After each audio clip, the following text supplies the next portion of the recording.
Good morning. Thank you. I call this meeting of the Municipal Airport Authority to order. Roll call. Rashani? Here. Berg? Here. Cosgrove? Here. Capitan? Here. Excellent. Here.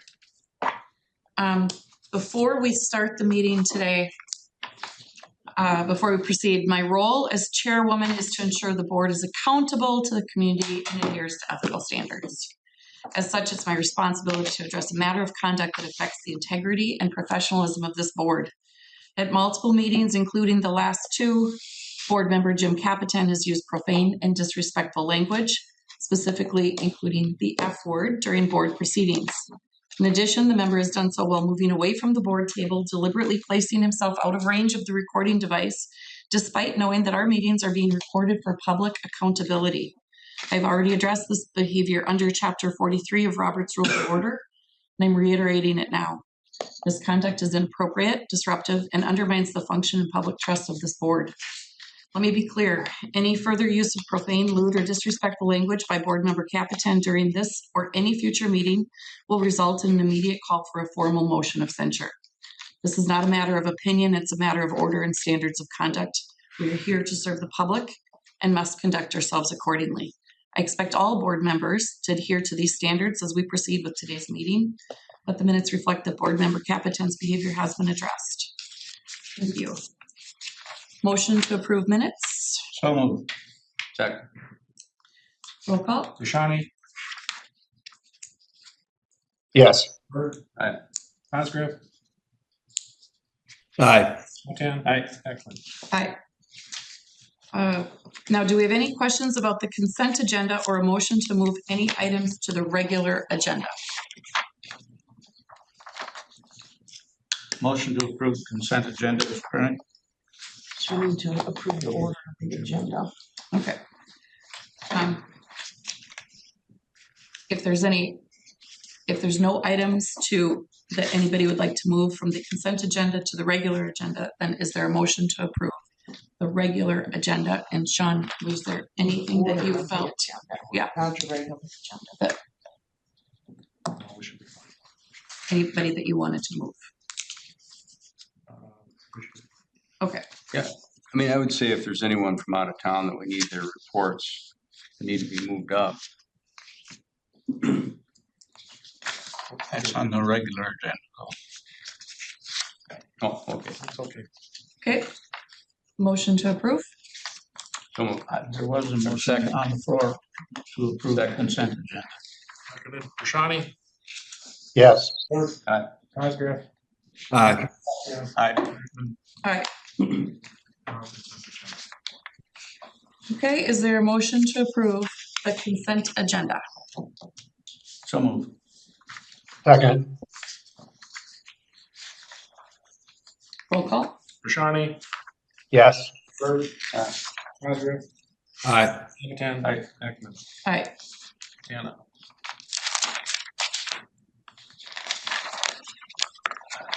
Tana, financials?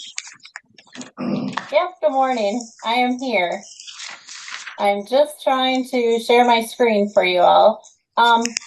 In the packet, I'll make it quick. I know the agenda's long. As far as the financials, the operating one is in great shape. There is no issues at this time. I don't foresee any. Our revenue is tracking exactly where it should. Our expenses our revenue is tracking slightly below. We know that's due to parking, so we always talk about that. Our expenses, we're still under budget with our expenses. Our employments, as you can see, our employments have been record employments again. And Darren had gotten the September numbers in, so even the September employments are reflecting on there as well. So our employments are up almost 11% over last year at this time as well, and we've had record numbers since April of 2024. Our KPIs, our passenger employments are high, our annual growth is high. cost per enplaned passenger continues to be very low. No concerns on any of that. The parking statistics, I only put in here because I felt you guys may ask about the parking garage and things like that. This September number that's highlighted, it's roughly 530,000. That's from estimated reports from all of the parking revenue we think we are getting for September. It may vary a little bit because of the fees, but August numbers and August income is in there. So our parking revenue is still down for the year, 1.3 million, but I feel that it is coming back. So that's good to see. Also in your packets, and I know Greg will be on site, I believe he's at the meeting from SP Plus to talk about this in detail. But I did put in the parking statistics for you. And on the very top, it will show like long-term ramp, long-term surface, west economy, east economy. So you can kind of see it by days for the month of September. I'm not going to discuss it or anything. I just wanted to put that out there for you so you guys have that. And then the next page just totals it by the week. So we'll continue to monitor and see an increase in the parking numbers. The terminal project recap, there's no change. We're tracking the expenses. Joe's giving me cash forecast updates lately, which is great. Everything is on track. Working with Jeff right now to finalize some numbers on the apron glycol project. So that may change a little bit, but everything else for the terminal is on track. Is there any questions or anything regarding the financials? Hannah, what are we running sort of net income Okay, year to date? Yep, our net income year to date is 4.6, and our budgeted number for overall net income was 3.1. So we're tracking about 1.5 million above budget. If I take out the interest income and just say, what are we tracking with our daily revenue, our daily expenses? We're tracking about 550,000 above budget. Okay. And that is even with the lower parking revenue. So I feel very confident that we're on track. Yeah. Are there any timing issues that you expect that to reverse or regress back to budget by year end? No, because I'm thinking, I mean, everything else is pretty standard as far as our revenue is. Expecting the parking to pick up a little bit more and possibly the interest income to go down slightly as we are starting to use some cash reserves. So, okay. And our expenses were our expenses are about 1.7 below budget. Okay. So it appears sort of revenue is closer to budget. Expenses are considerably below. Are there any timing issues in expenses that you expect that to reverse before year end? No, I don't think so. Not unless we have some major repair with some of the equipment once the snow season kicks in, and that's unforeseeable at this point. But we do have money budgeted for those amounts, so or for those line items. Okay. As you look at the expenses and where we're considerably under budget on expenses, are there, are we seeing sort of chronic items that we've budgeted expense for, but we can't hire people or we can't get certain projects done, or what do you see causing that? Some of it, and the majority of it, is the salaries. We are about 100,000 under budget for salaries because we are hiring a couple open positions. We have those. And what else is keeping us under budget is we plan a high number for repair and maintenance costs. And right now we're very under budget with those, but we do know that snow season is coming. So those are the two major things, if you want me to point them out: the repair and maintenance and the employees' salaries. would be what's really keeping us under budget. But Yeah, every other category is, slightly lower, slightly above, so.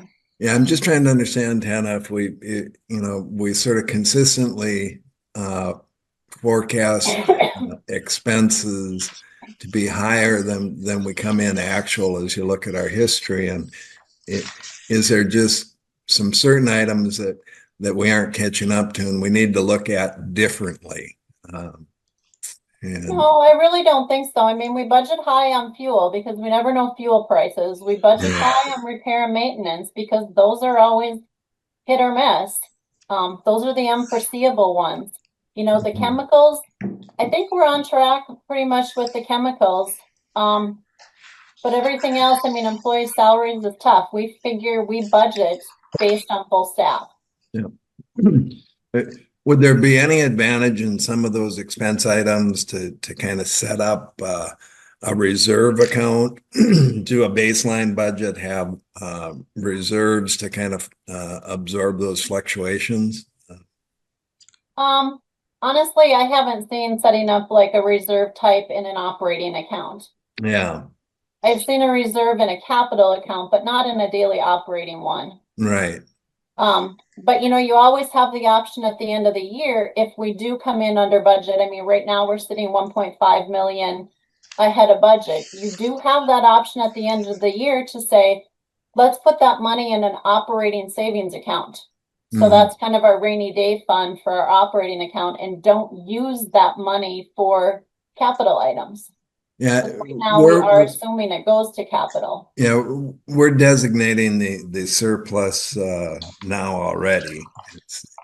Right, so you could, say, let's designate any surplus, to like an additional savings account that would be operating only, and then that would be your reserve account or your rainy day fund for your operating. Well, and we can leave this here, but for the outsider looking in, we're running 1.5 million above budget. The optics of that, we want to make sure we're getting the whole story there.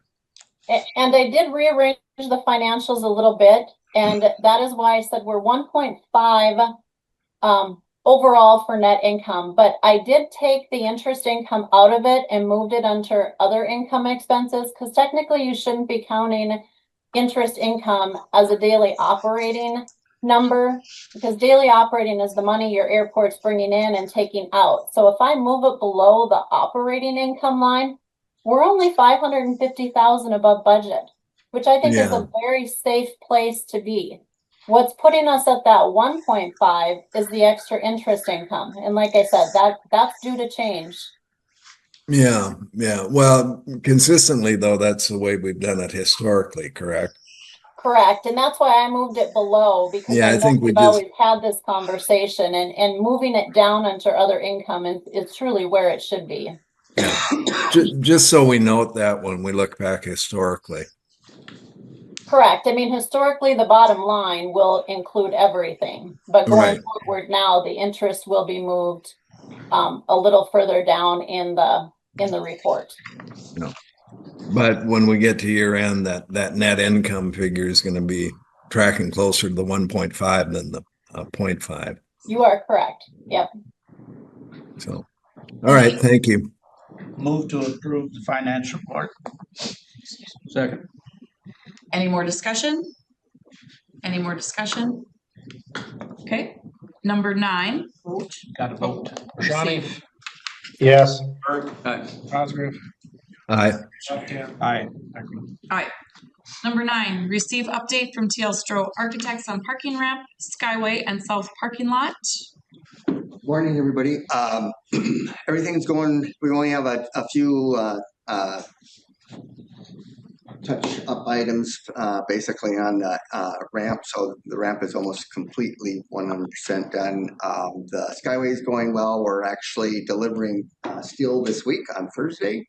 We ran into, we're going to have about a day of delay for some utilities with that column that we are putting inside that, right inside the main entry. It's behind all that sheetrock right now. We knew there was going to be a lot of utilities there and stuff to work around, and we ended up running into a water line And so I had to move that. So that took a day. But other than that, things are going well. Steel's coming.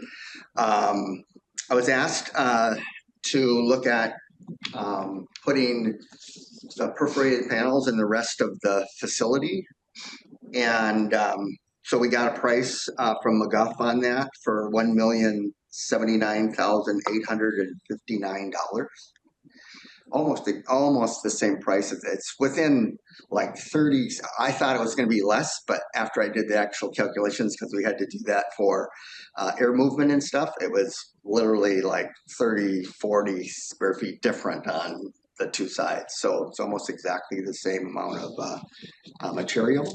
And so I'm not sure where you want to go with that, but Do you want to address, or Sean, the reason why we're considering doing the other two sides? We haven't drawn down the full Bank of North Dakota loan at this point, but really it comes down to public safety.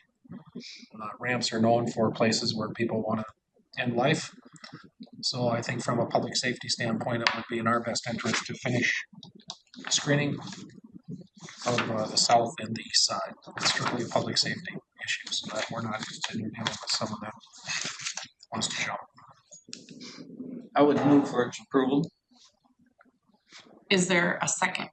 I'll second the discussion, but I guess my question is, what was our intent to not do it all in the first place? you know, originally it was more of a trying to snow mitigation kind of procedure. And we all know that, we would say in Fargo, North Dakota, prevailing winds are out of the northwest. So that's why we chose the north and the west. But we all know that storms around here come from every direction. So we were just trying to mitigate the most of the snow issue. And at that time, it wasn't really a safety thing. So, Are there any negatives to talk about air movement? yeah, so that was something I had to verify for Sean before we gave them a price, because we have to have a certain amount of air movement based on the wall area, and we make that requirement. So we otherwise what you have to do is mechanically ventilate the ramp, and we don't want to do that, obviously. So yeah, And we don't, It all won't have to. No, wouldn't have to. Nope. There's no snow removal issues? We might have to do a few panels on the south side, which we were planning on possibly pushing out. So we might have to look at a little different detail in a couple areas. Mr. Cosgriff, there are other spots that we can take it out as well, because we do have some other openings, but that can't be filled in. But yeah, we're going to be looking at how that's going to work. So dump it out the south side on the first row of parking and long term? Yeah, it's actually, I think to the south, we have a whole bunch of green area we don't have to worry about smashing cars with it. So that would be the area we'll be doing that. Will there also be, can we anticipate like less insurance liability if we do put up the screens for a long-term savings? Probably. Okay. Any more discussion? Any more discussion? We have a motion on the floor. Roll call. Shawnee, Yes. Berg, Aye. Cosgriff, Aye. Capitan, Aye. Ekman. Aye. Okay, number 10, receive update from Mead and Hunt regarding terminal expansion and modification project. We've got Brandon Halverson.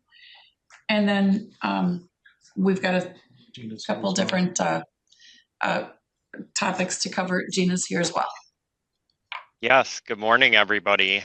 So just briefly go over progress of the terminal. If you guys do get a chance to walk through it this morning, you'll see, let's say the temporary enclosure around the ticketing is up because they're doing work in the existing there. Level 1, the baggage handling is getting installed in back house. Level 2, they have a lot of wall and floor tile going in, installing the light fixtures, and then acoustical ceilings. And then up on 3, they're doing some of them, still working on the mechanical, as well as getting some of the drywall up. Exterior, you'll see the level 3 storefront should be complete. The metal panel installation is ongoing. The skylights are getting finished up. And then on the site work, you see some of the apron pour continuing. East side parking lot is getting graded. Permanent fence is almost all installed. And then they're laying out the pasture boarding bridges this week. In the renovated area, you'll see baggage claim 2 is open. Terry mentioned about the interior work on the skywalk and getting that foundation wrapped up. And then level 1 bathrooms, the MEPs, mechanical, electrical, and plumbing all getting worked on.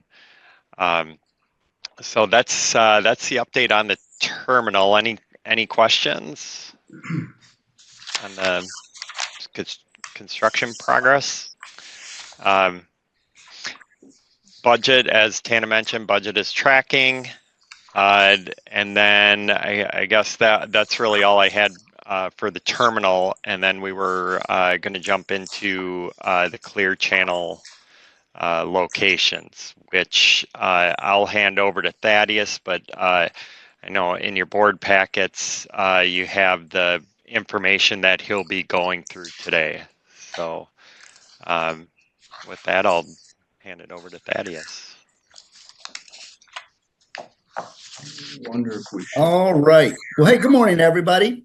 So what we have here is a deck that is in response to Mr. Cosgriff's request on what is the gross number of displays that currently exist. Thaddeus? Yeah. Can I just interrupt you for a moment? Sure, yeah. Our attorney, Stacy Bossert, put together a memo regarding the contract, and I'm wondering if she can review that prior to our discussion. Absolutely. Is that what we want to hear? Is that what you wanted, Mr. Burke? Yeah, I think so, just so we understand what we're, Absolutely. So, that's in our packet, right, Stacy? and I emailed it to you on Thursday, and it should be in the packet as well. So at the last meeting, Mr. Cosgrove had asked me to review and summarize the contract with Clear Channel, which I did. And it started in April 15 of 2022 with an interim 6-month period. And at the expiration of that, there is a 10-year effective term. So we essentially have a concession agreement that will go through October-ish of 2032. The agreement provides for a concession fee of 34% monthly gross receipts on all asset types. And then with regard to the 10-year term, there is a potential for a 5-year renewal option, but the parties have to agree to that. So at the end of 10 years, if Clear Channel would like to depart, or if the airport would like to not renew, that's a possibility. So currently, it allows for, and I attached the exhibit that came with Thaddeus' contract at the very end of my memo, which Sean signed dated May 10, 2022, and it identifies 37 sites for Clear Channel to advertise. Now, with the construction project, Clear Channel will lose 5. I've gone back, Thaddeus, is that correct? You're gonna lose 5 with the construction? It's 4. It's 4. I just go back and forth. And so the idea would be that as the construction progresses, hopefully finding places for Clear Channel to advertise so they're back at the number under the contract currently. So I guess that's about all I have to start out with. Stacy, the contract appears to me that to sort of deal with ongoing changes, and so understand the part of it that if we're doing a remodeling and we take down a wall, that Clear Channel has an advertising display, we offer them a replacement. Is that how? That's correct, at our cost. Okay, and so it also appears in there that if we couldn't find a wall, we could buy out that site at the unamortized cost of it. That's correct. So what we're doing here today, and I kind of want to separate this from the construction project, is we need to identify 4 sites for Clear Channel to replace sites that have been removed or will be removed in the project. So Thaddeus, you might be able to speak to that. I think that your intent is to find a home for the spaces that will work with the construction project, and thereafter try to find a home for those Yeah, that, no, Stacy, before we get into the discussion with Clear Channel, I want to know what our obligations are. to 37 spaces. And if we remove, we're responsible for paying for that. And if we can't find them a spot, we're responsible for paying that.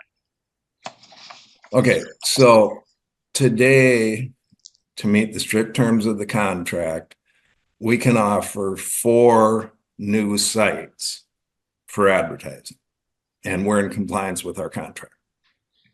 So we can offer 32, and then we need to find a home for the remaining ones, 33. 33. This number keeps going back and forth. So we have 33 that we can offer, with the idea that we find homes for the remaining 4 as the process goes. Yeah, we're saying the same thing. 33 and 4 is 37, but we have 4 sites that have been displaced, and we'll offer 4 sites to replace them. That's correct. 33 stay where they are. Right. The 4 sites, we don't need to decide where they are right now. We're just saying that we understand you get 37 with all this construction, we've identified 33 spaces, and we owe you 4 more. And if for some reason we don't agree on those other 4, we would have a buyout clause. But I think that's the intent. I don't think we're determining where those 4 will be, just recognizing we owe them 4. Correct. And what about the floor spaces? Because that's not a physical investment by Clear Channel. How does that work? I guess they would continue to have the floor space they currently do. Because now I see 1, 2, 3, 4, 5 floor spaces. We currently have 3 floor spaces. Am I That are- correct in saying that? 3 are filled, yeah. 2 Yeah. are 3 are filled. vacant. Yep. 2 are vacant. So is that kind of the same thing with the sign locations? We need to, in the lease, it identifies how many floor locations. And so we have to provide so many floor locations. Correct. And so you know what that number is? 4. Okay, so currently they have 4 floor locations, and we're not changing that. No, there's 5. There's isn't there? 5. There's 5 floor spaces. 5. 2 2 are are vacant. vacant right now. So one thing What- the what contract would the- says, Yeah, just real quick, what would the buyout be on floor spaces? I understand Clear Channel has invested in equipment for the advertising wall spaces, but what would the buyout be on those floor spaces? Have to buy a pontoon. I guess. Bobcat just Or a renewed theirs. Bobcat. So Bobcat just renewed theirs. That's the most valuable space in the terminal right there. They've had it since 1986. I guess I don't know So the it's- answer to that question. I don't know, Thaddeus can figure that out. I don't know how they figured that. Well,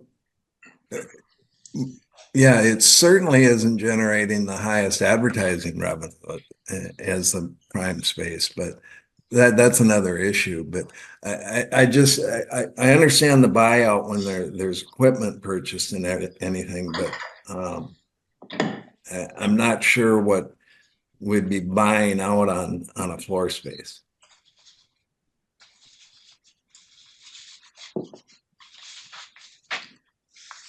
I guess that's not a question I know the exact answer to. Maybe Thaddeus can speak to that.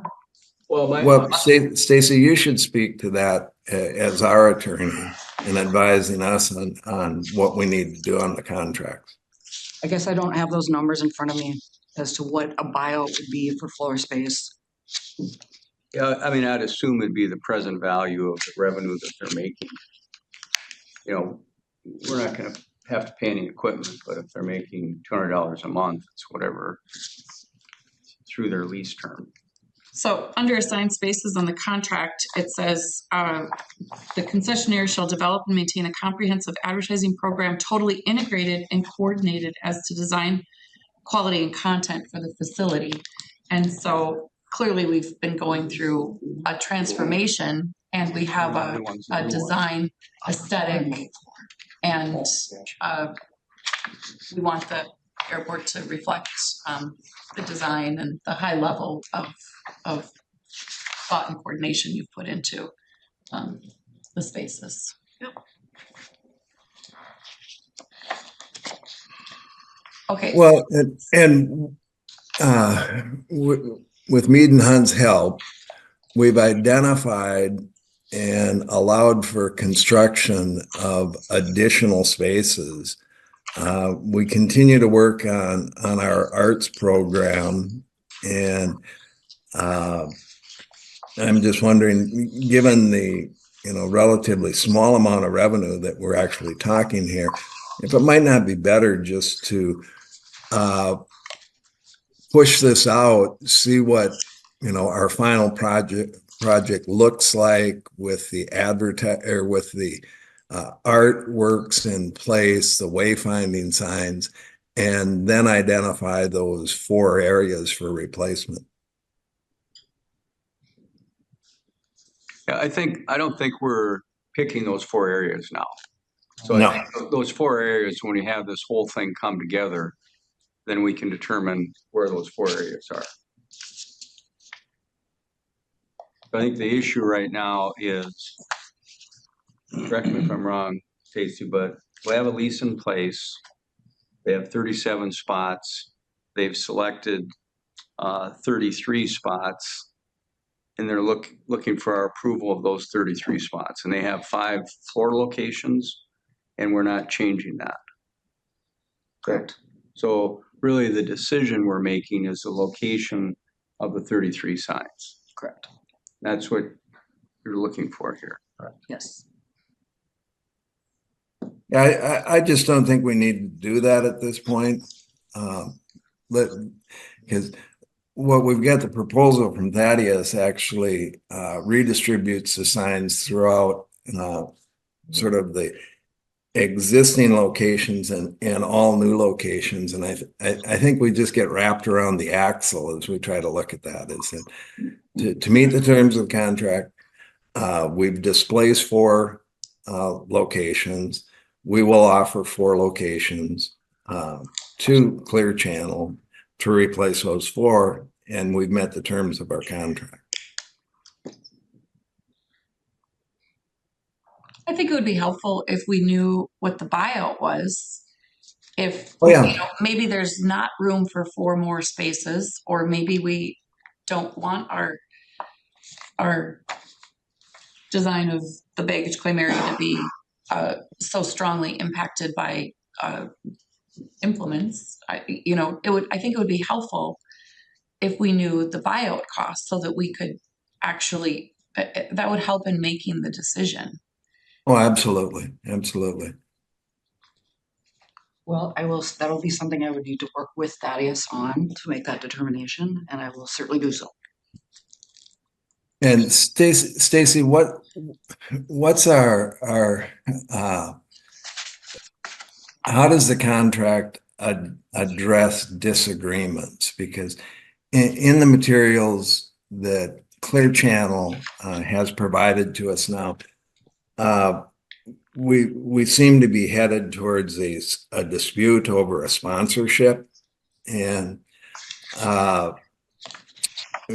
we have looked at a sponsorship opportunity for sort of a building a company history, sort of Titans of the Valley, or whatever they may be. deemed as a sponsorship. Thaddeus's memo in this information he provided states that they do not accept that premise. They see that as an advertising situation and not eligible for sponsorship. So what's our dispute resolution clause in the contract? How do we bring that to the forefront? So when you go to subsection B and C, when it talks about substituting assigned spaces and deletion of assigned spaces, the parties agree to work together. And at the end of the day, if No, I'm talking about this is a separate item, but in reading that material, it became apparent that they've taken the position that if we go out and are going to sell a sponsorship to ABC company as a founding Red River Valley business, we see that as a sponsorship. They see it as advertising. And so what in that instance, not in replacing, we've already dealt with that, those 4 signs we'll deal with. What's the dispute resolution clause for a situation like this? I don't know if I would call it a dispute resolution clause, but the remedies of the concessionaire are set forth in the agreement, 1 through 5. One of those being litigation, Okay. termination with damages. Okay. So that seems a little draconian, but contract dispute resolution, there's no mediation, arbitration. We just go and say, this is our position, this is your position, and then we go to the courts to seek a solution. Well, my hope would be, and the agreement is void of any mediation or arbitration, which I'm not a fan of the arbitration, but I would hope the parties would come together and agree to mediate prior to any litigation. No, I understand that, but I'm just saying, in the absence of that mediation arbitration clause, we're simply left with the courts as a final arbiter. In the event that the parties couldn't come to a mutually agreeable. Stacy, that's obvious, but the final arbiter of this would be the courts. Correct. Okay, so they sue us or we sue them. Correct.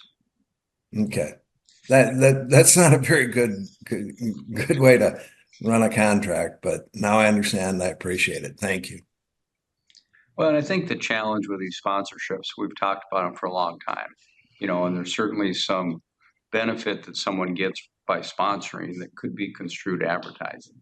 And, we want to do sponsorships. We haven't done many of those. And so it's almost one of those things that we have to make an effort to seek out partnerships. And then also kind of almost a case by case, determine if there's public advertising benefit for them or not, and probably work with Clear Channel on some agreement. I think, again, that's something that we can't solve ahead of time unless we put some effort into it. But it's, we don't want someone to say, no, I don't want to advertise your sign because we're putting $50,000 in a statue or display. Again, I just think that's something we won't resolve till we actually get an effort on sponsorships.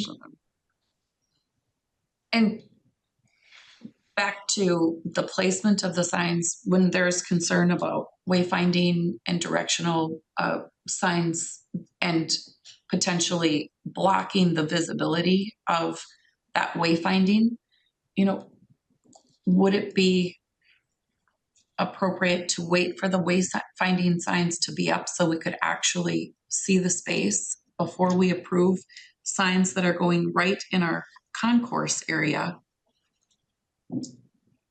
Yeah, I think the issue, and correct me if I'm wrong, but I think the issue was, let's make sure we have the power and the hookups. And that decision was kind of last week or last month. So I guess the question to Paul is, what is the timing on making this decision? Is this, we can relate to that? At this point, anything can happen. We can do anything, but we're running right up against it, and any added work is hurting us at this point. Ceilings are going in. So if we, It's added cost. yes, The more you push it off, it's adding cost. And Brandon, are we talking $1 million or 1,000? we're talking minor cost. It's really the manpower at this point, where if we add things, it's taking electricians away from what we need them to be doing to finish the project on time. But we approved at our last meeting to go ahead and drop power and have those sites available. Yeah. So what we aren't doing here is approving those sites for Clear Channel's use, and I kind of support that.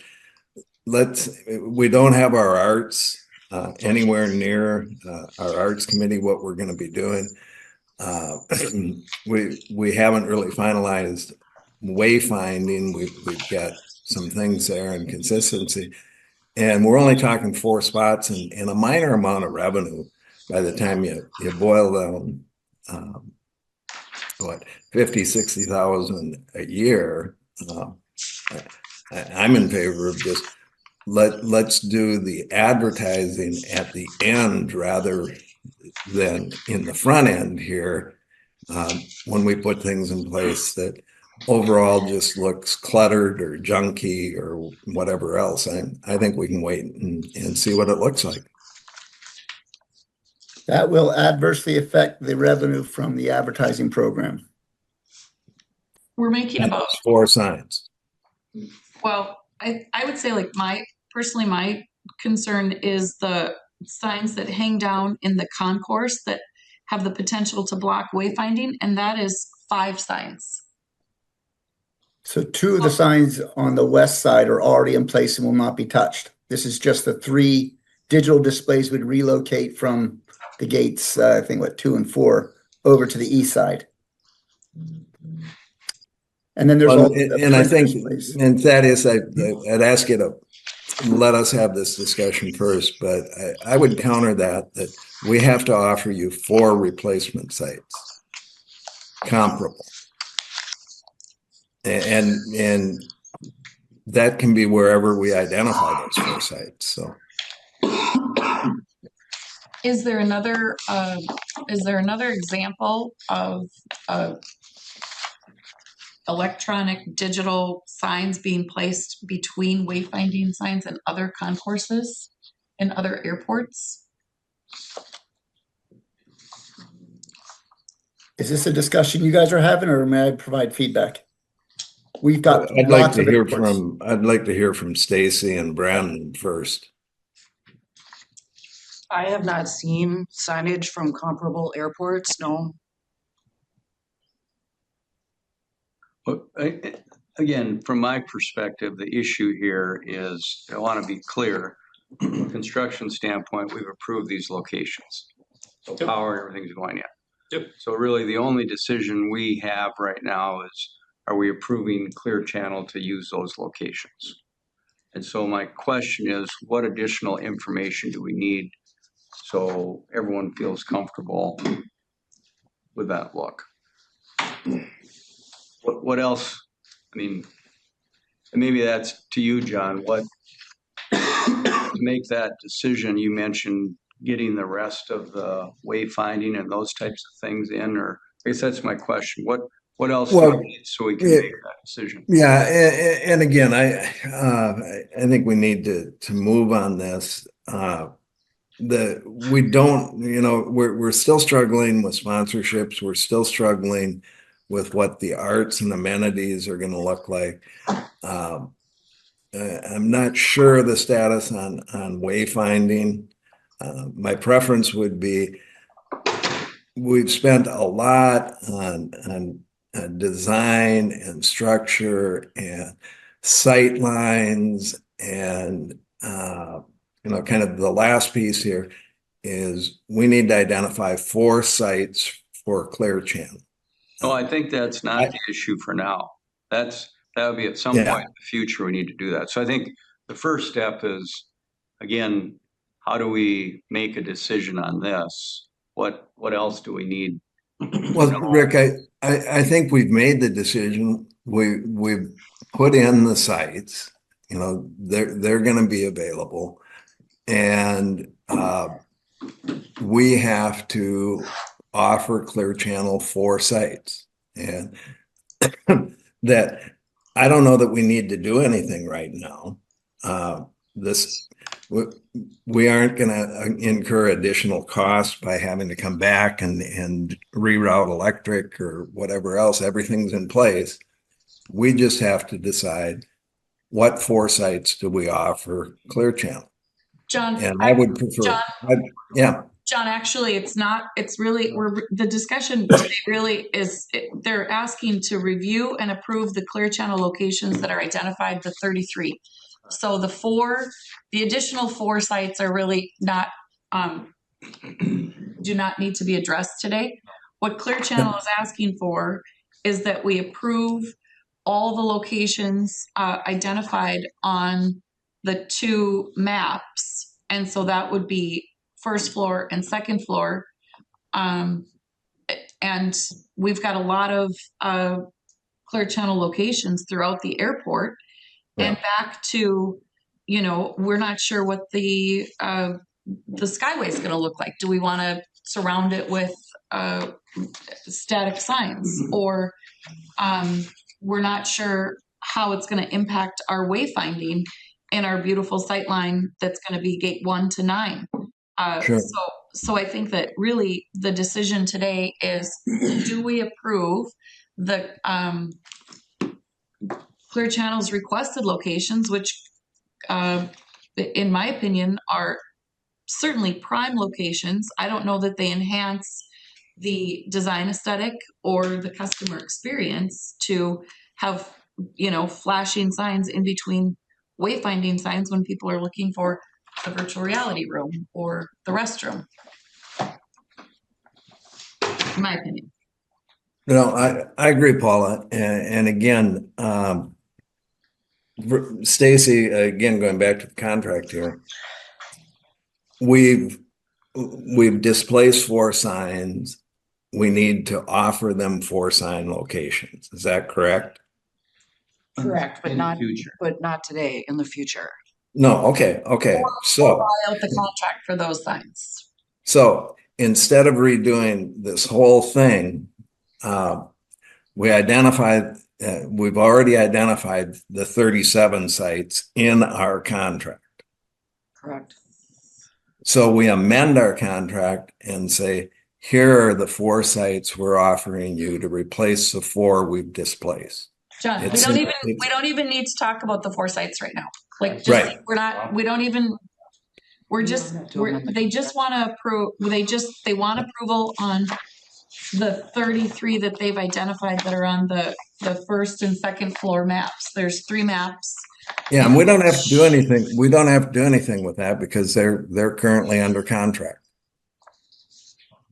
You have to approve the site. You have to approve them. Just like you did the one in 2022. The board approves the locations. That's all we need to do. Well, no, all we need to do is amend the contract to say we're taking these 4 signs out. Here's your 4 replacements. We don't have to redo the whole 37 contracts and 5 floor spaces. We just do an amendment. That we need to amend the contract. There is subsection B and C that talks about what happens when we need to substitute assigned spaces or we delete assigned spaces. So the language is there and puts forth how the parties act in going about that. Yep. Well, so if the request today is to approve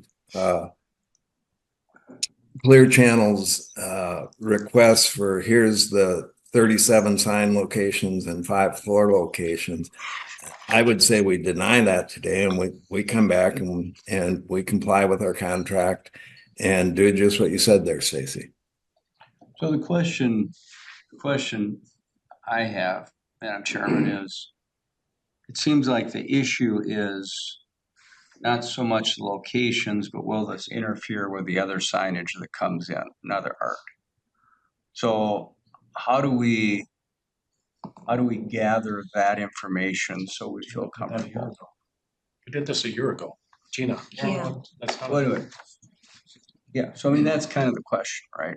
And maybe we need time to figure that out, because we really want it to look right at the end. But I guess rather than coming back and having the same discussion, the question is, what information do we need to feel comfortable that it's not gonna be cluttered? So I have put together, Maybe come up here.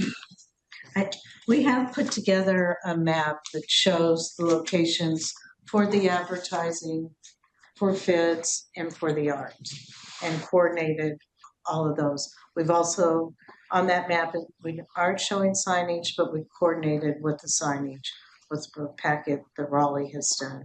And I don't know if that made it into your packet. We sent Yes, that. it is. Everything you're worried about, she's already deconflicted over a year ago. So we Well, have taken a look at all of that. It doesn't interfere with wayfinding. It doesn't interfere with anything else.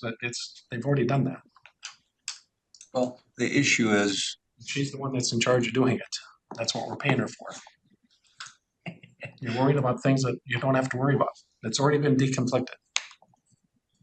well, but if the committee's not clear on it, there's a communications gap here.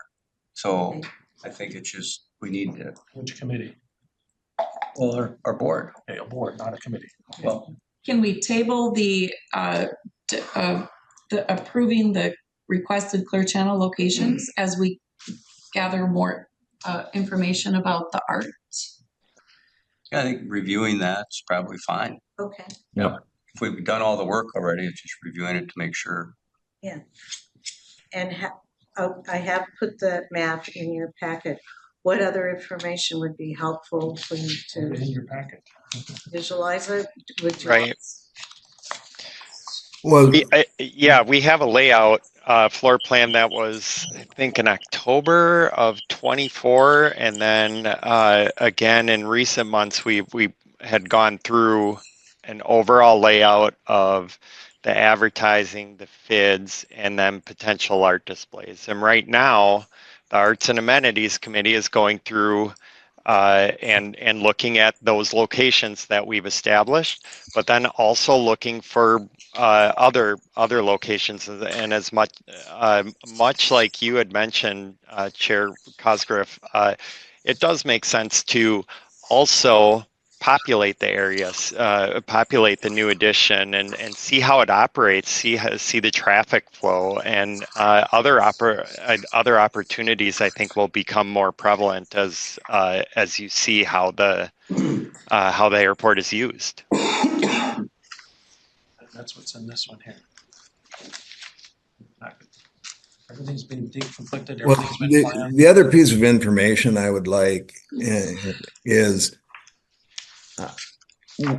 what are the buyout parameters here?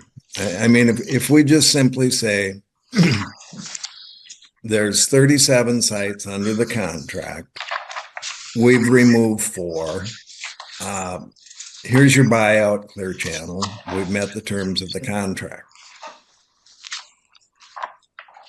And then we deal with all these potential new sites that we've approved and we have everything ready for. What are we going to do with them? Maybe we just want to keep them for internal advertising for the airport itself. What's the revenue possibility of it? But and the other thing, I do think when you read the materials in there, we have a clearly defined conflict between Clear Channel and ourselves over business sponsorships. And if we're going to be in a lawsuit with them over that, I'm not real excited about adding new locations for them. Well, the current contract indicates 37. And I thought at the last meeting, the intent of the board was that we can supply the 33 with the understanding the contract requires 37. So the parties would work together under The- B&C to try to. Stacy, there's 37 spots identified in the addendum to the contract of where signs can be. Correct? Correct. So 4 of those are being removed. So there's 33 signs we don't have to do a thing with. Oh, Other than approved. John, other than approve where they're all going. No, they're And- already, the 33 are approved under the existing contract. We just leave them where they are. But not in the new terminal location. No, there's nothing in the new terminal location. The 37 sites exist on the existing building and nowhere in the expansion. Oh, Madam Chairman, I would move that we table this. We've got about a half hour left in our meeting. There's a lot of stuff we need to cover. Is there a second? Second. Any more discussion? Any more discussion? Roll call? Shawnee, Yes. Cosgrove, Aye. Papadan, Aye. All right. Review and approve location of arrival and departure information screens. Sheena or Brandon? Well, I can start off. I think as you look at your packet, you'll see. I think it's item number. It has a number 10 on it. It will show you the pretty much all of it on the floor plan here. Let me get to it. They're indicated in yellow. Yeah, did you find it?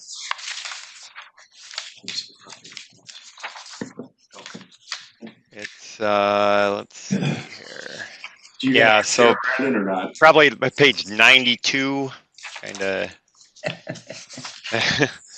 88, starting on page 88, and then you'll see the second page of that.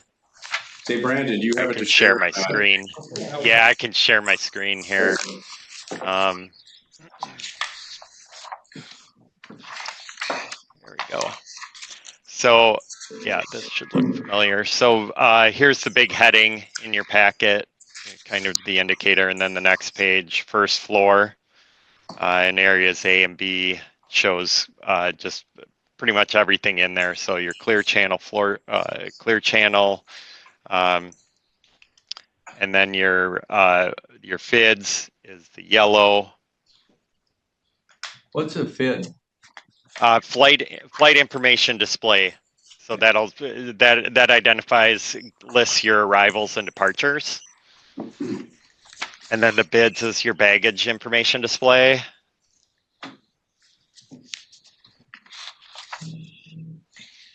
I'm gonna sound like a broken record, Brandon. I've been asking about flight information screens being adjacent to the arrival and departures to promote the airport services like the Sunflower program, or promote our parking, which generates revenue for us, like the online reservations or food and beverage, which we generate income from. Where are those? That's a program issue.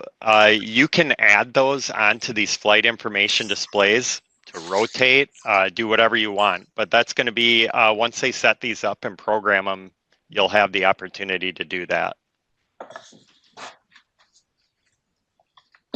So like one screen would be arrivals and one screen would be departures, and then a third screen would be airport information? Or you could rotate. What other airports do is they'll have have arrivals, departures, and then also rotate some advertising in there as well. You don't need a separate screen for each one. Brandon, our current flight arrival and departure information seems to be like on a 36-inch TV. It's kind of lost in the shuffle. what's the scale of these? Don't know offhand. I thought we were doing like 50-inch. I'd Brandon, have I to look believe at the they're, drawings to see. I believe they're 55-inch screens. Thanks, Gina. Yeah. And the other, what are the size of screens they're competing with? What screens? Clear channel screens? Well, yeah, whatever else you have going on in there. Yeah, I don't have that memorized. Thaddeus, do you happen to know what size your screens are in your in the baggage claim area? I can find out very quickly. I believe there's 75-inch screens in baggage claim. Let me confirm that. Tim, do you know about offhand what size they are? I'm looking right now. Okay, thanks.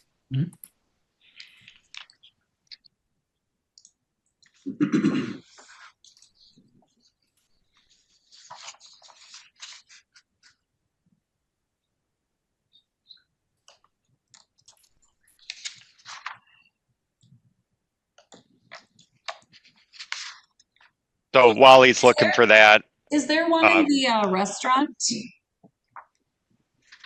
That's sort of cut off here on right here, on the right as you walk in. Okay. Is that visible from the seating? So I know they say that studies have shown if people in the restaurant can see the arrival and departure screens, they may stay longer and spend more money. Yeah, if you see other opportunities you want to put FIDs, we feel that you're well covered here in places that we've seen them being used, high traffic areas. I mean, we place these according to kind of the traffic flow as people arrive, get their tickets, go through checkpoints, and then go through the concourse. So that whole process, that's how we place these, but we try to do it efficiently. But if there's additional places that you'd like to put them, go ahead and identify them, and we can give you a recommendation on it. And are there any locations where we could have 3 screens? So you've got one for arrivals, one for departures, and then one for to promote airport amenities and parking and services. Yeah, we could. I'm sure there's a few places where we could add a 3rd screen if you'd like. Again, I mean, to the point, it's not the ideal time, but it could still be done. We're gonna have some great things like the virtual reality room. We want to make sure people know about it. And programs like the Sunflower program, and encourage people to book their parking online, etc. So there's a lot to promote in-house. And to answer the previous question, Clear Channel has 65-inch screens in the baggage claim area. Thank you. Sure.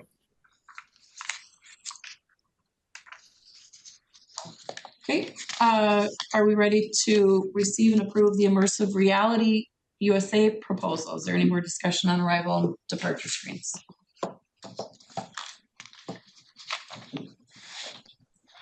Okay, Immersive Reality proposal? All right. Yeah, that's in your packet as well here. So I think it's right after what we were just looking at. They give you a nice introduction of what their product is and how it works. And then at the end, they give you a proposal for specifically this project, and I believe it was about 152,000.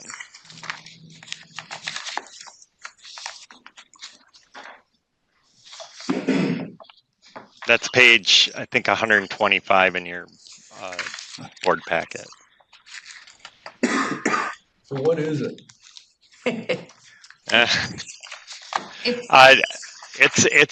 It's really cool is what it is. Rick, there's some really cool videos on the website as well, which I think they have the website on their on their proposal here. But I would say page 120 and page 118 have some really cool still shots. Oh, that's a cool one too. Yeah. Numbers. We don't have page numbers, but it's like Oh, a section okay. that has elephants coming after you. It's this one here. We might discourage people from traveling. Go to a room and say we don't need to go to Africa. Yeah, that's a great example. So what the room is, first of all, it would be the first one in the United States at an airport. So we would be the very first ones to have this room. And it would be, we're not doing the floor, but we'll be doing the walls and the ceiling. So when you walk into this room, you'll be immersed in whatever the scene is. And that's all programmable. The quote is for basically to get the room set up, get it going, and then they'll do some training. There'll be, some training as far as setting up the software that will happen. But it's pretty cool. It's really exciting to be able to be the first, and that's work that Sean has done with the vendor to be able to say that we are going to be the first airport. Who develops the content for this? That is something that we'll work with this vendor, and then moving forward, we'll use somebody like Be More Colorful. Will help us with that. Yeah, we actually have a local Fargo-based business that is one of the leaders in this field. And I think we could, they're actually right across the street there in the research park. Is that Be More Colorful? Yeah, it is Be More Colorful. The only thing they do right now is career development. They aren't doing outdoor things. Correct. Just doing career development. But Red River Valley Fairgrounds has this technology installed out there. It's one of the most popular rooms out there at the fairgrounds. So, yeah. Rather than having a bunch of elephants or something, can they do something about North Dakota? Oh, definitely. 800 different opportunities. Yeah. So there's thousands of different opportunities. I can care less about the elephants. Yeah. But just the Badlands might be Medora. I agree. So even on the career activities, they could put you in the middle of a manufacturing facility. One of North Dakota's featured manufacturers, or put you to work on an oil rig, or put you on the top of a tall building doing steel work or whatever. So. Okay, so motion, is there a motion to approve? What are we approving? To install this technology in the this contract. Is that part of our current budget? I believe Tana can speak to that. Yes. That's it. Okay. So move. Second. Any more discussion? Roll call. Prashani? Yes. Aye. Cosgrove? Aye. Napatan? Aye. Aye. Received proposed plan for art concepts and locations. Ivy is here. Online. Good morning, everyone. And Brandon, are you presenting this as well? I can. Yeah. Your presentation. You want me to pull that up? Yeah. You bet. And it should be in your board deck, just following those VR pages that you guys were just looking at as well. Thanks for your time. I'm going to try to keep this moving very quickly. I know that you have hopes of walking the space today. So I'm here to present the plan that we've collectively developed, really to connect a strategic vision for the arts with an execution plan in conjunction with your phase 1 construction. If you recall, I had a scope proposed in August, so have been working very diligently since then with the design team and our Arts and Amenities Committee to put this plan together. And I think we're feeling pretty excited and good about not only what it does for the arts, but really how it creates a plan for a variety of environmental design elements in the airport to work in conjunction with each other to tell your unique story. So the first page of this, just to briefly highlight, like I said, over the last 2 months, work to date. As mentioned, we've been busy working with our subcommittees. I do want to acknowledge and thank a couple of our Arts Committee members who I think were joining today. I know they had some time constraints, so I'm not sure if they're still with us, but Tanya from the Arts Partnership Lanich, Brad Bachmeyer, and Michael Strand. I know that they're all very happy to speak to the recommendations and process as well if there are any other follow-up questions. But we'll share with you what that strategy looks like at a high level. I want to touch on the key deliverable in conjunction with my scope of work, the Art Prospectus document. There's an important decision that I think needs some attention and review today as it relates to your construction timeline. And then finally, a recommendation about how to move forward from here. So with that, we'll start with that planning and strategy component. Really, we recognized, again, this isn't just art, and it's not just art for art's sake, but we wanted to be very thoughtful about the whole traveler experience. We needed to consider what the functional needs of the space were at each location in the airport. So, you know, putting ourselves in the shoes of a family with kids in a stroller and diaper bags, or an elderly couple driving from a rural area to take a trip in the middle of winter. You know, where are those stressful parts of the airport? Where are the areas that we need calm and relaxation? Where are those hero moments where you really want to have that big, beautiful vista of Western North Dakota or the Theodore Roosevelt Presidential Library that's coming? You know, what are the appropriate spots for each of those things? So we identified those in plan view.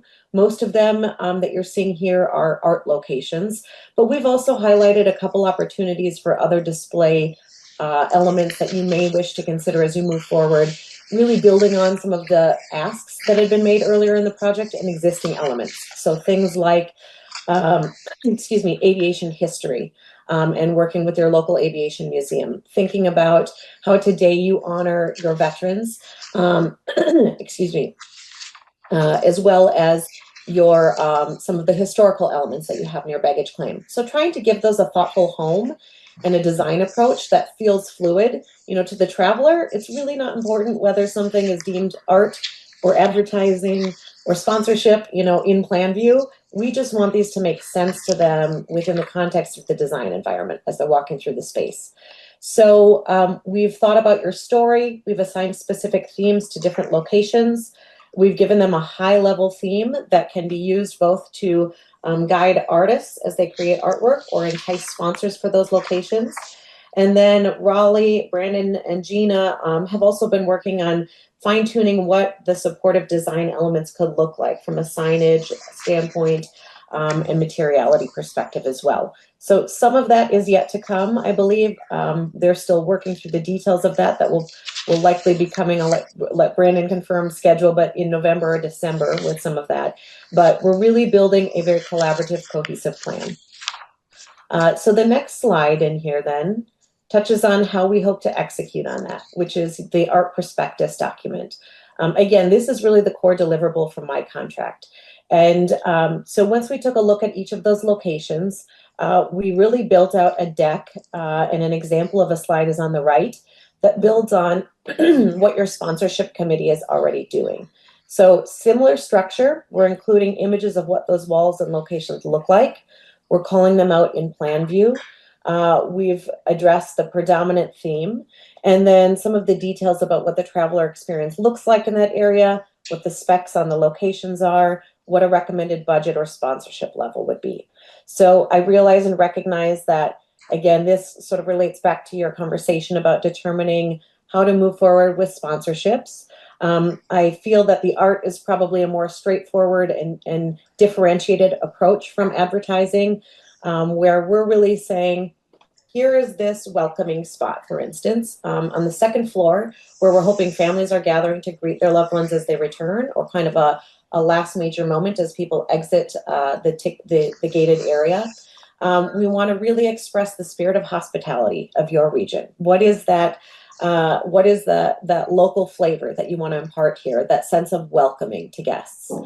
So that would guide that community spirit, hospitality, and celebration of regional identity would guide the creation of artwork that would be executed in a range of formats. And we'll talk about how you can phase for that. But it could be a cost-effective economical approach where you're taking a work of art and digitizing it as a wall covering, or it could be a big custom commissioned mural or mosaic or work of art that a community partner wants to step forward and sponsor because they really believe in the importance of bringing your regional identity to life through the arts. So this prospectus document, we're fine-tuning a bit of the details of the exact dollar amounts that should be assigned at each location.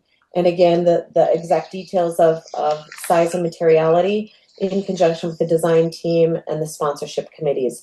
But hopefully then this serves as a guide and a roadmap, like I said, not only for the artists who ultimately will be engaged to create artwork, but for your sponsorship committee to solicit community interest as well.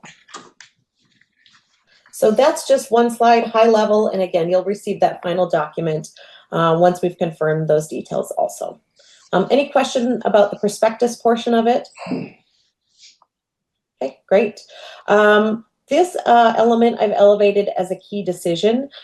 This is something that sort of came to light as we walked through the spaces, as we were talking about design solutions, and it's really critical in terms of your construction timeline. It sounds like they're prepared to soon start tiling the wall, but no other installations have happened yet. This location is what we're calling the calming wall. This is your major wall feature just past security. It's where families are recomposing themselves, putting their belongings back together, and hopefully moving expeditiously out of the way and into ticketing. So we saw the original design as was proposed by Mead and Hunt, executed in a moss materials that give you this beautiful topographic landscape view of the Red River Valley. I love the design approach to this. I think the composition is fantastic. I like how it supports the biophilic approach that you've integrated into the space. And it does really wonderfully integrate some natural textures and materiality, some softening to the space. However, as we reviewed this, there was some discussion or some questions raised about the longevity of the product and durability. I think just in this particular location, especially thinking about the volume of traffic and travelers coming through with bags, carts, all sorts of things. So we developed an alternative to propose to this group to consider if you choose not to stay the current path with mosaic or with the moss wall, and that would be to execute this in a tiled mosaic. So the design really wouldn't change considerably. It would be maintained. It's the materials that would. We solicited some preliminary bids and imagery from a couple of really talented local artists. And this is sort of built on the information they provided. One is in the Fargo-Moorhead community proper. One is from Minnesota, broader region, who has done a lot of work in Fargo at the RDO building, I think even at some city buildings as well. But both have worked on large airport projects. The example on the right is in Fort Dodge, Iowa. They've also completed large mosaic murals in the bathrooms at the Minneapolis Regional Airport. So really talented folks, great work. You have a couple of options there. But if executed in mosaic, it provides you an alternative that maintains that calming and biophilic intent, but provides some superior durability, longevity, and cleaning compatibility. And so I hopefully it would minimize some long-term maintenance. The next slide addresses that it would come at an upfront cost increase. We anticipate that to be about $20,000 additional from what was budgeted for the moss wall. But again, we really feel that that would probably be quickly offset in those life cycle costs that you would be looking at potentially in terms of long-term maintenance. Now that's something I do want to allow Brandon and Gina to speak to. They have more background there. There are still some other benefits of that moss wall in terms of providing some softening for the space that I think is really nice. I believe Gina had said that the moss provides some air cleaning capabilities. But this was one, again, just in consideration of your timing, it's kind of a critical moment for the airport to review this and to consider the long-term goals. and to either decide to proceed as initially planned with the Moss, or to change course, engage a local or regional artist, approve a cost increase, and execute it as a Mosaic. I also want to note, if that is the course decided, I don't believe it could be completed by the beginning of January. I do think, in talking with these artists, that there's Q1 of 26 is very likely. So that would be moving very fast on their parts, but I want to be upfront about that as well. But maybe before we go to the last part of this, I'd like to just turn it over to Mead and Hunt for any additional thoughts, or again, to the authority group for any additional questions. Yeah, Ivy, that was a great presentation, and this is a great summary slide here. Really, I don't think that the airport could go wrong either way. Both are great solutions. It's really where your priorities lie. So the preserved moss wall is a little more maintenance than a mosaic tile. Obviously, a tile wall would be virtually maintenance free in comparison to a biophilic wall. The biophilic wall, the moss wall, was in response to the input sessions of getting more biophilic and plants within the airport. It does have a natural calming effect when a little softer feel to it, and checkpoints are very anxious environments. So that it does, we think that it would have more of a calming effect in that respect. However, if maintenance is the bigger priority, then tile would be the answer. So with that, it's really up to the airport, up to the board on which direction we could go there. I would preface, I don't know anything about art, but I look at the mosaic, and that looks like it has rolling hills. Oh, yeah, the sorry, Rick, we would be doing this. We'd be doing the same design. So the design of the moss wall would be just in tile instead of the moss. So yeah, good point. Sorry, I didn't mention that earlier. I was just pointing that out. And the Red River is red, not blue. So yeah, putting something up permanent for 20 years that's reflective. That mosaic is actually in Iowa, and the mosaic tile would be basically the same design as the moss wall and hung in panels with tile in between. So it would be very similar, but a different medium. Yes. Don, do you have a recommendation for us? Well, I kind of like the mosaic option instead of the moss wall option. I would agree. I think that's probably the road that you should go down. So I'd recommend the approval of the mosaic. Can I speak to longevity just for a second? The longevity of a tile wall, if cared for, is 50 plus years.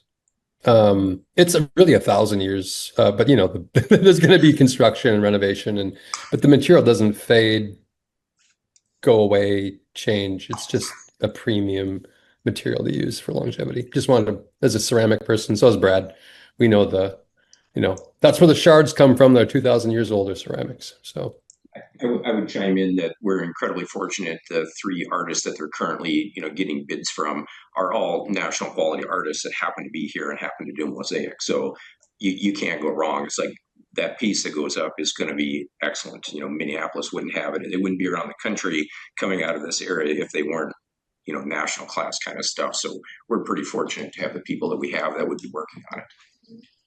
Is this within our budget? So I think Tana could speak to that. I know the moss wall is 70,000, and the mosaic was a little bit more than that, 90. And I know that Ivy in one of our committee meetings had said that she could potentially negotiate, and also there'd be some sponsorship opportunities. So So to speak to Did I it cover that? is, if it is in our budget, right now the answer is no. This was not built into our budget. The moss wall of 70,000 was built into Mead and Hunt's contract. So if we did do the mosaic, it would be $20,000 out of the airport's cost, which would be either in 25 or 26, and it's not in either of our budgets. However, in our operating, we do have the funds available. Due to the cost and the age, it could be considered a fixed asset and we would be able to depreciate it, beside the point. But as far as sponsorships, to start getting money back for sponsorships and to get sponsors, I don't really see that coming till late 2026, mid 2026. So it would be an upfront investment for the airport, which would take a couple of years to get back is how I would plan it out. All right, so just to get to the point here, so on our agenda, we're to receive the proposed plan, but what you're looking for is what? You're looking for us to approve going with the mosaic versus the other? Yes. Okay, I would move we do that. I move we do that. Second. Okay, any more discussion? Just to chime in a little bit here, I have a family member up north who's been commenting for a few months about the new hospital in Grand Forks, and it talks about two things there. The new what? The new hospital in Grand Forks, and she says there's a moss wall there that's, in her mind, an abysmal failure. As a customer going through and touching it and seeing parts falling off. Anyway, I don't know what it is, but she's commented in the past about two things they've done in this hospital. One of them is a moss wall, and she's just as an observer. Well, I think we can almost recover the cost just in maintenance. Yeah. Well, but kind of in the discussion, I guess, I don't know what we're doing with art. So I think what I would, I see we have tremendous locations, and Chairman, you've spent a lot of time pushing this issue, which is good. But I think what I would like to know is, what's the overall plan? How much is this art going to cost? How much are we expecting from sponsorships? Kind of what's that game plan? What's the game plan on management? What's the game plan on refreshing it? Kind of what's that game plan long term? So I don't expect to know that right now, but I think going forward, it would be good for us to see what is that total plan cost, sponsorships, because if we don't get any sponsorships, how are we going to backfill that? And I think Ivy can speak to that. Let's first do the motion. Any more discussion on the motion to transition from the moss wall plan to the mosaic? This is just the concept of mosaic rather than no money involved yet. It'll be 20 grand more. Well, yeah. Okay, so any more discussion? And do we want to repeat the motion? Is everybody comfortable with? Do you understand? Okay. Yeah. All right. Roll call. Rashani? Yes. Bird? Aye. Cosgrove? Aye. Aye. Aye. Okay. We're trying to keep this. We're trying to wrap this up, but I think since Ivy's online and Gina's here, we should address briefly Mr. Berg's question about art. Let's look at that later. I mean, if we're going to do the tour at 9:30. Okay. I mean, Greg's here. Can we just let Ivy finish a couple of slides? She has 2 more slides to finish. Whatever you want to do. Okay. All right. I think this will help you on your tour. Otherwise, I wouldn't ask for the additional time, and I'll keep it quick. Thank you for the support of the mosaic wall. I think it'll be a celebrated feature. The next slide, Brandon, if you're able to share again, address exactly what you've asked about, Chair Berg. We broke, as we looked at the art locations, we really broke the comprehensive plan into 2 phases. We have 6 locations that we're suggesting are phase 1 locations. they're phase one because they're going to be in prominent locations that have connection with the phase one opening. There are another 6 or 7 locations that we're considering phase two that we feel would be great if you can find community partners or operational or capital dollars to support them, but could come perhaps a little farther down the road or less critical. So just very briefly, those phase one locations include the welcome wall as you're up on the 2nd floor. There's an area that we're kind of calling the catwalk that became apparent to us as a really fantastic opportunity nearby there to overlook the lower level. And we'd like to see this become a rotating community gallery to be managed by the Arts Partnership and potentially to bring in some youth and community artwork as well. Location 3, which is the back of the drain tiles in the newly expanded space that will be opening in early next year. Location 4, which is it's the longest wall for an art or feature that connects the upper concourse area. You also get a peek of it from pre-security. Location 5 and 6 then, which is a 3-dimensional case and a recessed case for the exhibiting of artifacts. These are all outlined in that art prospectus and available as potential sponsorship opportunities. We're really fortunate. I know Michael is on the line. NDSU has volunteered to step up and essentially sponsor a location 5 and 6 with initial curatorial support, bringing in. Well, let me speak to that, Ivy. We were waiting for the whole layout. I need to talk to you all about how that will be maintained over time. So it isn't a sponsorship on our side. Okay.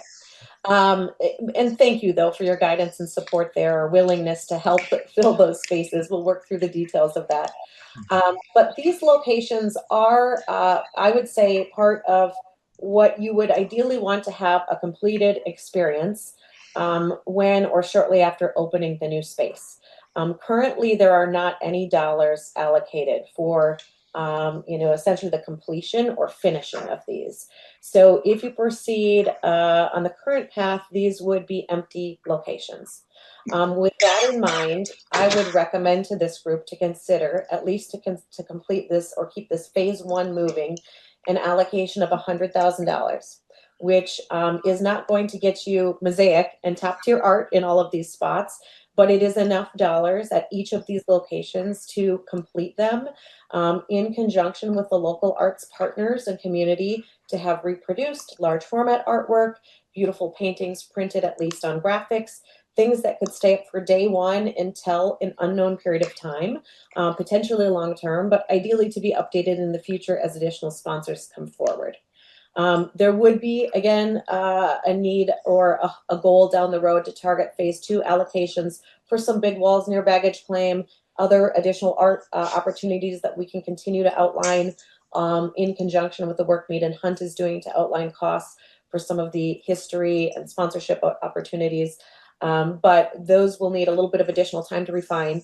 At present, I would recommend to this group either today or as you complete your walkthrough to consider that $100,000 allocation so that you can keep these locations moving forward so that you have sort of expedient progress in hopes of near completion for those phase one locations. Ivy, I just have one question. There seems to be one focal space that we're missing here, and that's the entrance into the terminal of the Skyway. Wouldn't that be a prime location? You know, it is. I believe it's been identified or reserved for either Fargo branded signage, FAR signage, or, this is where I would defer to Mead and Hunt. It was earmarked for either that or FIDS or another electronic monitor. That felt like that was not necessarily an option for us with art, that maybe the priority there needed to be on brand or wayfinding or information systems. Well, yeah, you actually have two. You have entering and exiting. True. I just wondered why that wasn't one of the key locations here that we're thinking about art. So Gina Excuse just me, stepped up. Ivy, let me just step in here a minute. So the front of the elevator is all tile, like the elevator that we have installed. And on the front of it, we're going to do some 3D lettering with the call sign, FAR. That was discussed at a board meeting. several months ago. And then just beyond that, we do have the welcome wall. So you will see that welcome wall in the meet and greet area as you come from the Skyway, right there. So that will be off in the distance. Going the opposite direction, we haven't done any art or addressed anything on the other side of the Skyway as you exit the terminal and go into the Skyway. That would be in our next phase. We could take a look at those spaces. Right now, what we're concentrating on are just those key spaces that Ivy's identified in the terminal. And in some of our discussions, Ivy did address that new glass railing and putting art above that so that there's, she does have a plan. We are trying to get a tour in. Well, I'd just like to finish up. I don't Okay. think my question was answered. I expect we should have a plan together that covers everything. So we've got 8 or 9 spots. We just spent 90,000. I don't want to end up 18 months from now and we've invested 100,000. I think that's what I'm looking for, is that we put this plan together to create the art that we've laid out in those spaces. What's this cost? What's the sponsorship? But that, I'd like to see that package before I start voting to do these things. What's in our budget? What's outside of our budget? That's my concern. In my mind, I don't have that whole. And Tana can speak to how that could be, like what the financial choices are there. And then, and Ivy has actually completed the end of her phase 1 commitment, which was to deliver this plan. But if you want her to implement it, then we have to approve funding to keep Ivy on. Well, I'm like, I don't know. I know there's so much. I don't know where we're going with this. So, my question really was, I would like to see a plan for the art to have the impact we want it to have. What's our cost? What are we going to expect from sponsorships? What are we talking there? And so I guess I feel like, that should be probably what was part of phase 1. I'm not, without the end in mind, without we know where we're going and what those resources and costs are going to be and how we manage it, and that's what we're working towards. I mean, we should start with that. I mean, it'll be changed, and primarily my interest is the dollars involved. Exactly, and that's what we're working towards. We have phase 1, that is what Ivy has presented, and what. How will the airport look with just phase 1 done? Well, it will be our expansion, and it will be the key locations in our expansion. We'll have art, and it'll look great. So what's that cost going to be? Well, she's recommending 100,000 is what her recommendation. For all those locations we identified as art. For those key locations. The critical locations, Rick. So these, the phase 1 budget allocation. I look at the second and first floor plan. We've got a lot of locations for art. And that would come in the phase 2. Right. So that's kind of what we need to know. What's the long-term plan? Right. Rather than building a garage without a door. I mean, but if you're expecting $1 million from sponsorships and they don't come in, then we're going to have to fund that. So I'm just saying all the creative stuff is great, but we need an accountant to kind of say, how does that look? And we need to be able to pay for it. Right, exactly. And that's what we're working towards. So first we identified phase 1 in those key locations. And at the next board meeting, we'll present phase 2. Well, part of putting all this together, we are also working with Sarah for sponsorships. So we're trying to bring all these parts and pieces together. And that's what we've been working on as a committee.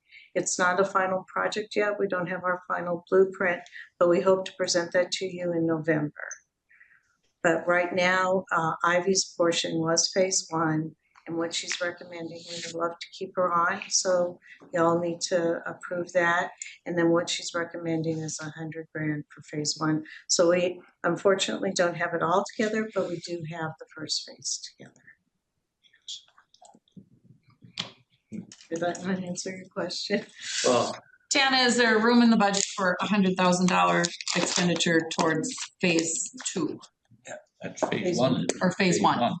For phase 1, yes, because it would come out of 2025 dollars, which were not, none of these costs that are going to be asked for in phase 1 or phase 2 was ever in the budget.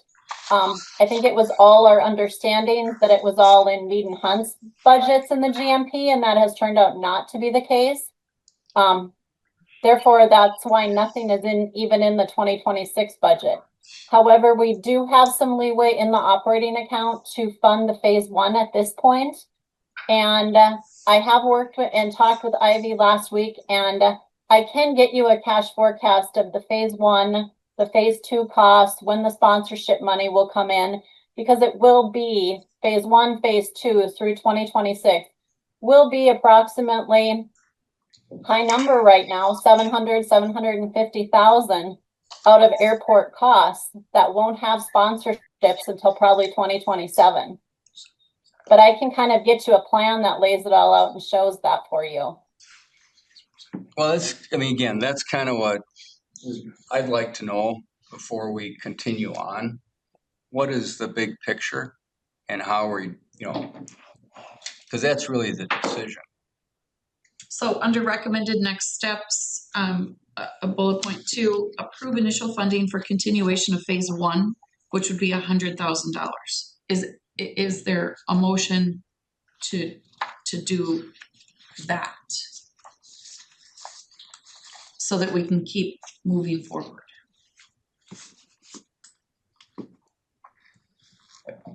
The phase 1 will give us the mosaic wall and will give us some of those 6 locations that Ivy mentioned. However, it will not extend Ivy's contract. That would be a different topic of conversation.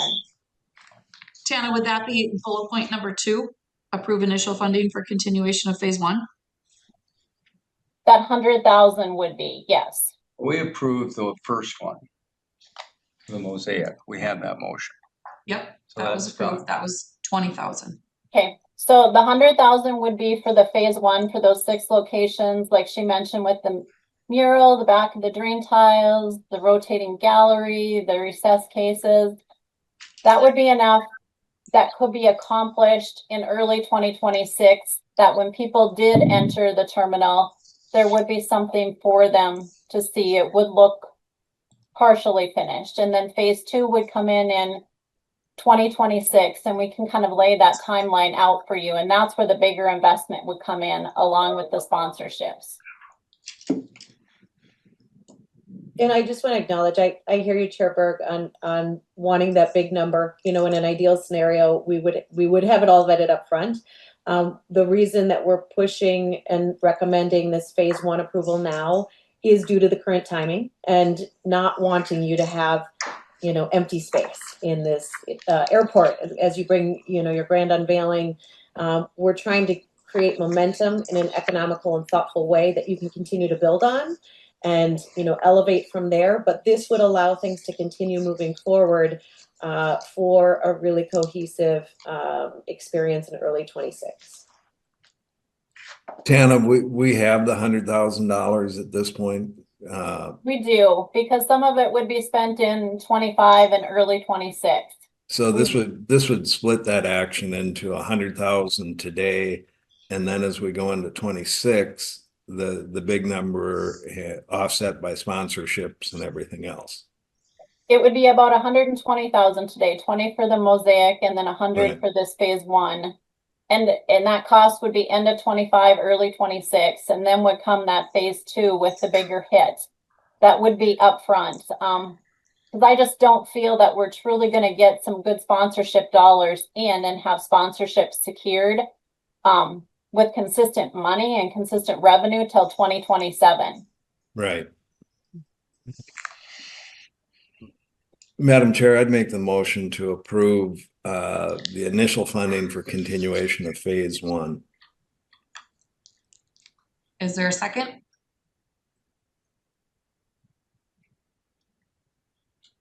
I'll second it with reservations. I mean, again, I think we're going down a very slippery slope that we don't know where we're going. And I would say we need you to take a step back and be able to explain to us kind of how we're going to complete this. And I agree, Rick. I I'm just- agree completely. And I do think that there is, Ivy's laid it out for our committee. Unfortunately, we are on a hard stop on time. That's, again, we're the ones that make the decision.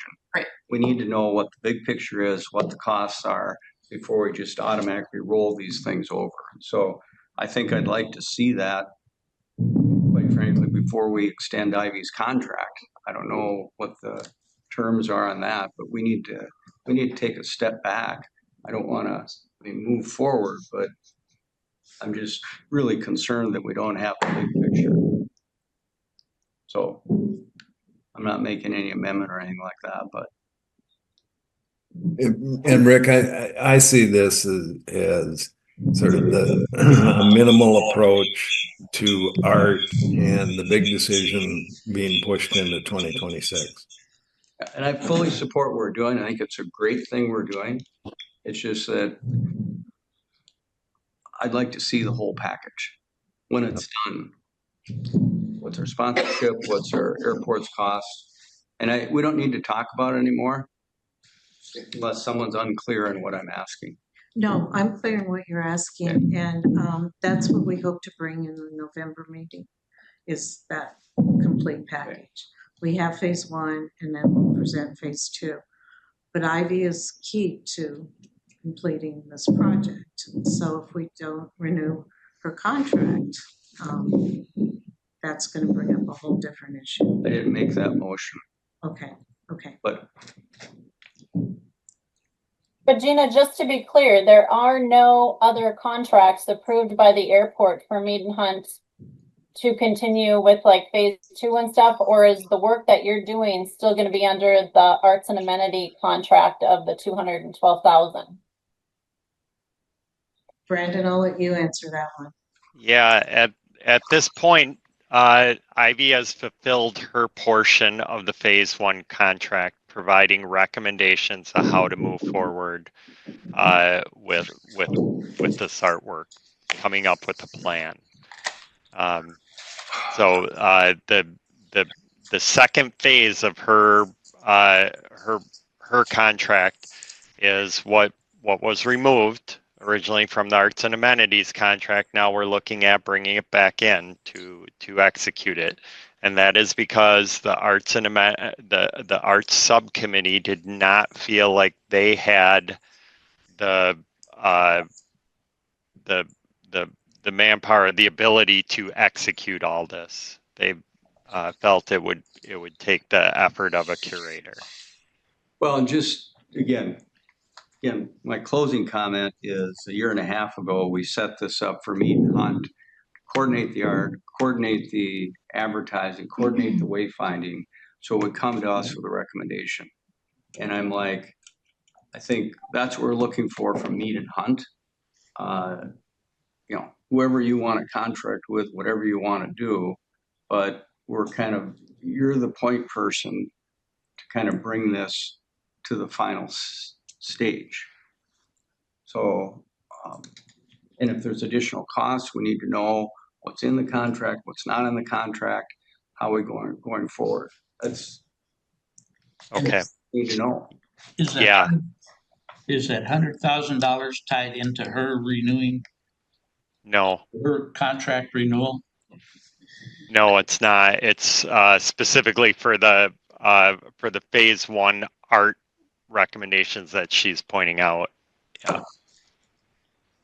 How do we get? So, how do we keep Ivy then? I thought that was. I thought that was bullet point number 2. Yeah. Well, again, who's in charge? I guess my thought is Mead and Hunt's in charge. They hired Ivy. So we shouldn't be deciding whether or not we hire or renew Ivy's contract. Mead and Hunt should say, do we need her to continue this forward, or what do they need? And that should come to us if it's a change order or something. We can't have. Okay.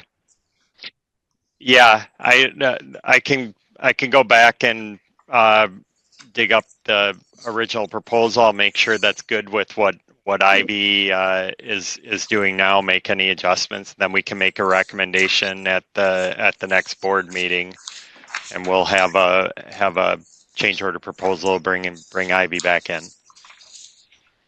So at the next board meeting, can we assume that Mead & Hunt will provide what Mr. Berg is asking for, like a cash forecast with the budget and the sponsorship activity and a full out plan? No, because Ivy's not contracted to do that yet. That's part of her next phase contract. You got to bring her on board to do that work. So the next step at the board meeting would be to propose Ivy what her second phase cost would be to add her back into the contract. Well, I think it would be beneficial to have some sort of cost, because in my mind, I feel like the airport was blindsided because none of these costs were built into Mead & Hunt's contract, and so now the airport they were brought into the contract of this arts and amenities, and it was removed. So, but I mean, this extra, like phase 1, phase 2, all the costs of these art, that's all going to end up being out of pocket airport that we're just kind of hit with now. So we do need some type of plan to budget this money out if you're going to ask for a recommendation to approve any contracts. Mm-hmm. Yeah, so we ran with the program at the time. The arts program and direction has changed since design. So that is what we're doing. We're pivoting now, right?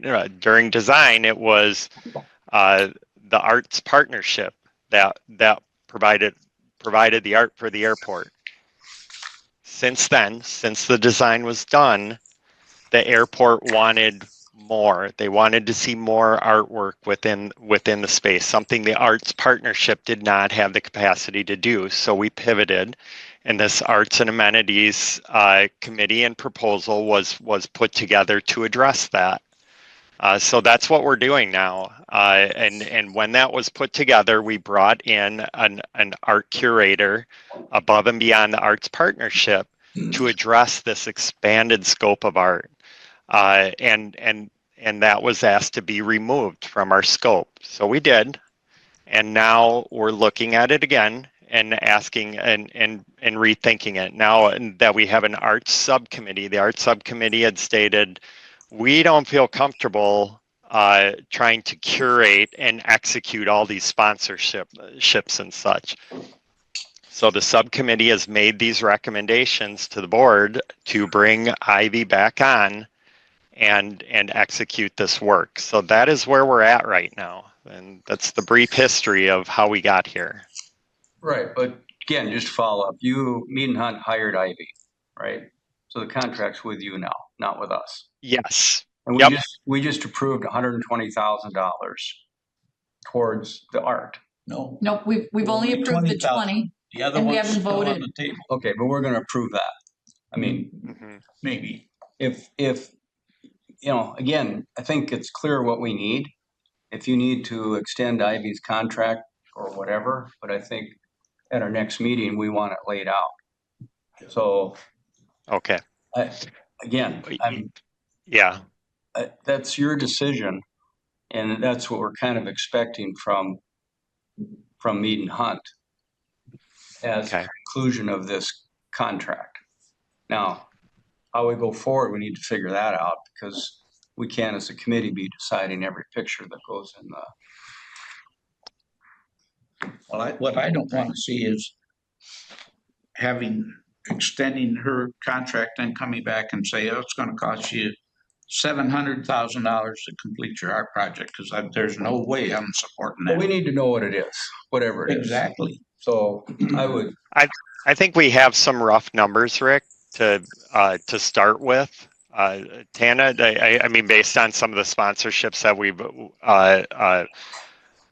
requests for sponsorships that we put out there, I think we can pull some rough numbers together to at least give you that idea, along with Ivy's I guess a proposal to bring her on board. So we could bring that to the next meeting if that would work. Well, again, that's what I would like to see. I think we want to see the whole package, what it's going to cost through 2027 or whatever, what we have to, how do we maintain it, manage it, and then rotate it. But again, that's not the motion before us, so we can act on this motion, but that's an expectation. Okay. Any more discussion?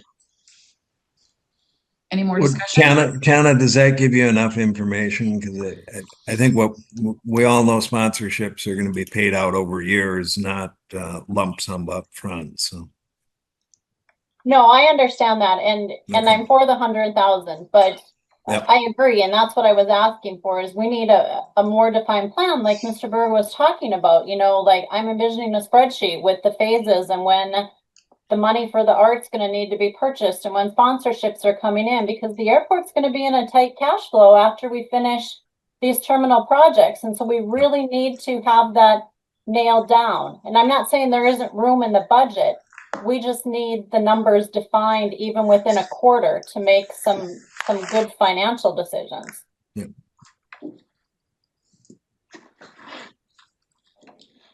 Are we ready? Done? Call a question.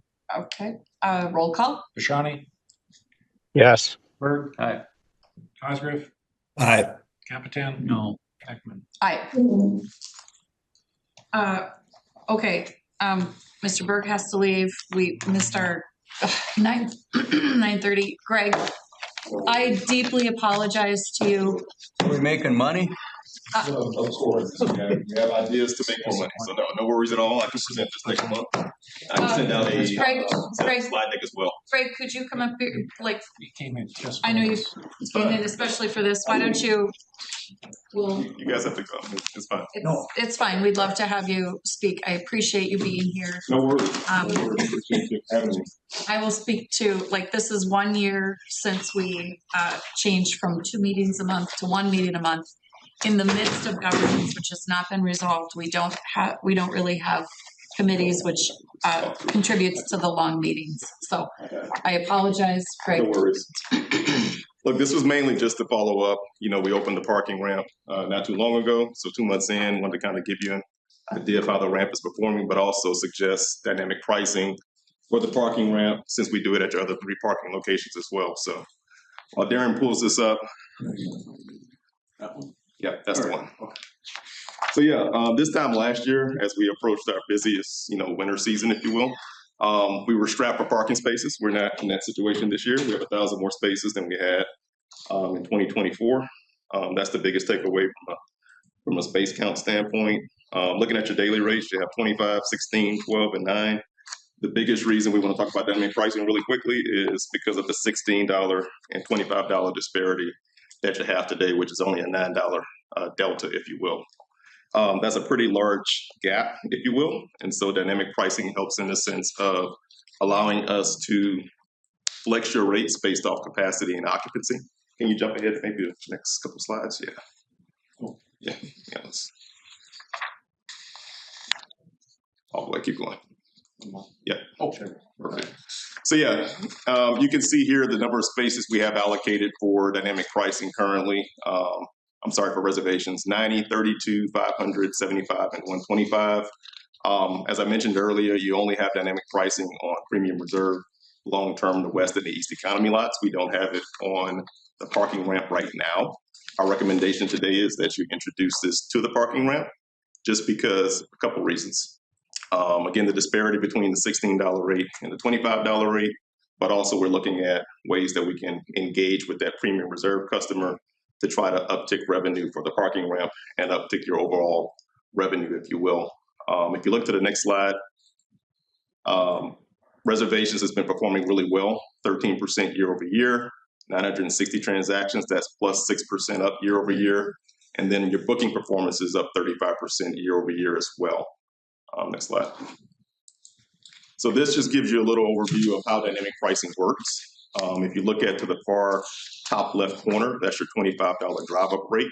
And as you progress to the right, you can look at the stay duration. So as you stay longer and book longer, that's where you see your discounts come into play. Obviously with $16 days being the highest discount available, 16 plus. And then if you look at that compared to your other premium products, premium reserve, long-term, and economy, there are thresholds before you can get that discount, with 4 days being the threshold for economy over there on that fourth row from the top. Next slide. And here is just kind of a heat map of how this looks. Again, this is based off of the pricing model we came up with in tandem with our consultant, Cabu. Again, as you stay longer, that's where you get the discounts. If you don't stay as long, you pay the drive-up rate. And so this is perfect timing to implement such a program as this for your parking ramp, just because, again, if you're at capacity or near capacity, there's no discounts being handed out. But if you are available to offer these discounts based off your capacity, then we are able to give those discounts. And again, we've learned that passengers, once they change their behaviors, in many cases, they stick with them. And so if we're able to pull from long-term parkers today, pull from premium reserve parkers today, and get them in that ramp to try it for the first time, we are likely to keep them muscle memory doing the same thing, even if it is the $25 rate when they come back the next time. So when you say dynamic, that's like variable. So, It is. and then when they make their reservation, does it say, you know, you stay 3 days, then the price goes down, or how do we communicate that to our passengers? Sure. So when they're on the website and they go pick the number of days that they're going to park with us, it's going to automatically set the rate based off of the capacity available and based off of the stay duration, if you will. So it's going to do it at that time that they pre-book. Okay. So a lot of times you can pre-book as far as 6 months in advance. And so we look at historical data, but we also work in tandem with the administration. Sean provides us weekly TSA throughput data and everything. We look at TNC traffic. We take all of that data and we decide and say, okay, look, we're going to expect to be at this capacity on Tuesday. And so based off of that, we build that into the pre-book system. And so when they actually book, they're booking based off of the discount that's available based off the time that they're staying. And are you promoting that on our website? Yeah, all your passengers are familiar with it. Okay. That's why the program is like grown by 35%. Okay. Right now, it's about 12% of your revenue overall, but a lot of that has to do with the number of spaces we allow for reservations. And so the next step would be also to say, instead of the 90 spaces we have today, let's increase the number of spaces for the parking ramp. And that way we can sell even more spaces in advance. Okay, thanks. Yeah. And it helps operationally as well. The team knows who's coming in and where they're coming in and so forth. So Greg, this is kind of like buying airline tickets. That's exactly it. We often compare it to that. The airlines have been doing it for years. Years ago, pre-pandemic, it's new to parking, but post-pandemic is not new to parking at all. Not everybody has it, but a place like here where you can actually flex your pricing and you have all the parking products you have, it works really well. But you're 100% correct. It's just like buying an airline ticket. If you buy it the last minute and there's no seats, you're likely going to pay a premium. So we just need to educate our customers. Yeah, and I mean, again, those that pre-book, they are aware of this. They are familiar with this. This is, nothing new. We started out the ramp at the $25 drive-up rate because that was the will of the board. We wanted to kind of start and see and test the waters. And now that we have 2 months of data behind us, we can come back now and make this recommendation to say, introduce dynamic pricing. I say let's start with guardrails of $19 being the floor. And then anything above that, we can flex the pricing based off the day of the week and so forth. And that'll help us with this revenue uptick that Tana was speaking about. But also we knew kind of eyes wide open, right? We opened in August, not necessarily our peak time of the year, but now we're about to enter that within the next 30 days. I saw the revenues are increased over the last 2 years, last month. Yeah, if you want to go back, sorry, I have you hopping around. Number 2 or 3. Is the dynamic only available for if you pre-book? Like if you're drive up? Yeah, if you drive up, you didn't plan in advance a little bit, so you're going to pay the drive up rate. But yeah, if you pre-book, perfect. Okay. One more, I'm sorry, Darren. Well, which way? Go up, yeah. There we go. And Greg, can you send this out to us? I can. And your slideshow, please. Yeah, this just kind of covers really quickly the employee parking, $60 annual rate. Again, it's limited to terminal tenants and employees of terminal tenants. We have approximately 168 spaces going in for that location as well. Our monthly parking as of October 10th, these are the age trial balance. With respects to that, the monthly rate for that is $25. That's limited to pilots and flight attendants.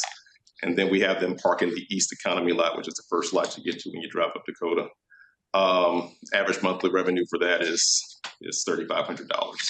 Our age trial balance is really low, as you see, over 30, 125, 1 to 30, 125, and then over 90, 100. That's just kudos to the local team. They put a lot of work and time and effort in to make sure collections are accurate and timely. And so, again, we do monthly parking at a lot of airports. This is the lowest age trial balance that I know of. So really good stuff here. And to your point earlier, yes, revenue is up in the sense of if you compare it to what we projected to be by the end of the year. You got to keep in mind last year was skewed a little bit because we closed short term in May. This year we opened the ramp in August, and so the ramp's catching up, but by the next 6 weeks, it will have surpassed all of what short term collected last year. Greg, can you help me on the tenants and the terminal employees? Sure. The tenants in their lease have parking identified that with this lease you get 10 spots. Is that how that works? I can't speak to the leases, I'll be honest. I don't have visibility to that. I'll kind of lean on the airport team. Provided parking as available. There's no designated number. The only one that has designated number is the TSA. Reserved. I can add though, this aligns with the tenant and employee parking programs at every other airport we oversee, which is about 76. Say that again, Greg. This aligns, this program, the employee and tenant program, monthly right, aligns with every other airport that we oversee, which is about 76. Okay, and so if you're a tenant, it's not in your lease. It's not they don't purchase parking. They're just allowed to buy the parking. Again, I'll speak to my time when I worked for an airport. At that airport, we did not have it carved out to where they had said number of spaces because some of your employees may get dropped off. They may take public transportation. And so we just simply kind of said it was a first come, first served basis. We had an employee lot, a lot designated for employees to park in. We set a rate and they essentially had the ability to choose to pay for their parking. In many cases, the employer paid for that parking as well, though. Most of the tenants or employers in the terminal, John, pay for their employees' parking. Gift shop, governmental agencies, the TSA pay for their employees. Okay, it's not scrambled in with the lease amount then. It's a separate lease amount, it's separate. So I pay $5,000 a month in my rent. I pay $750 a month for parking if I want it for my employees. And I think it has a lot to do with many reasons, but one being, they don't necessarily know how their staffing levels are going to be all the time. So you don't kind of want to really bake that into a document that has to be executed. So that's part of it. And so again, you just work side by side with the airport and make sure you have enough space to accommodate the folks that are working in your terminal. Well, the concern is that we're crossing revenue streams between parking and lease, but that appears not to be the case. That's correct. That's not the case. So if I'm a tenant and the employee, is there a limit? Could I take 50 spots? They're limited to 2. One, and the vehicles have to be registered in their name. So they pay $60 for the first, or their employer does. If they have a second vehicle that they share with their spouse or others, registered in their name, they pay $20. 30, I'm sorry. So they're limited per to month. 2. That's it. Per month? Per year. Per year. Oh, per year. And so every tenant in the building's got 2 spaces.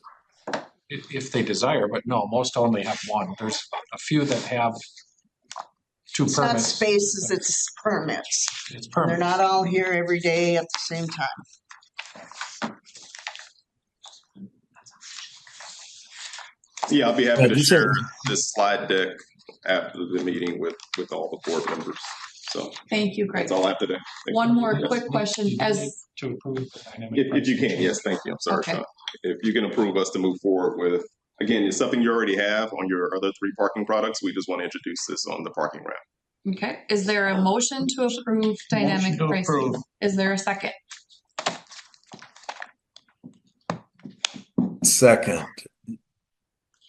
this Any is more? just dynamic pricing at this point, because I still want to understand this employee and monthly and complimentary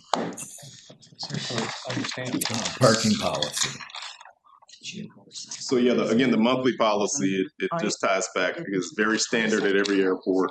The pilots and flight attendants that are domiciled or based at said airport, they have the ability to park just based off their frequency of travel out of that airport. And so we set the rate at $25 per month. They have a Prox card. They're able to access the East Economy. To Jones' point earlier, they're not ever going to be there at the same time. So Greg, they have that ability. Yes. is the 25 a month, what's the range we're seeing from those 76 other airports? It's in line with it. I would say it ranges as low as that I'm familiar with, $20 anywhere to 45 or so. So it's kind of almost.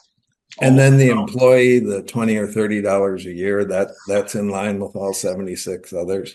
I would have to do some digging on that one. Just to be, I don't want to speak out of turn, but again, it's pretty low. It's definitely lower than the monthly parking rate in every airport, just because again, these are employees that work there. There are some rare occasions of smaller employers where they make their employees pay it themselves. So you don't want to make it even more difficult to recruit and retain employees. No.